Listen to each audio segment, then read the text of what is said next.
রসমালাই চলে গেল, আর একটাই আছে।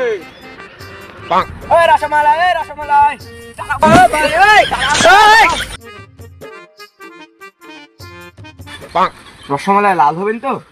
আরে আগুন হবে মামা, রসমালাই মধু সব বেশি দিছি, আর এক পিস আছে। লাল না হয় মামা, তাহলে কি হবে? আরে মামা 20 বছর থেকে ব্যবসা করি, যদি লাল না হয় তাহলে আপনি আমার গাড়ি চলে যায়। তাহলে কাটেন মামা, দেখি কিরকম লাল। আচ্ছা মামা, তাহলে দেখেন মামা, সেই মাল মামা, জান ভরা। এই মামা, ওই কি রে, ওই কি রে, মধু মধু, রসমালাই রসমালাই, ওই মামা। মামা মধুর দিকে একটু তাকান। अभी बताता है भाई, अभी बताता है। अभी तूने गाड़ में उंगली किया ना।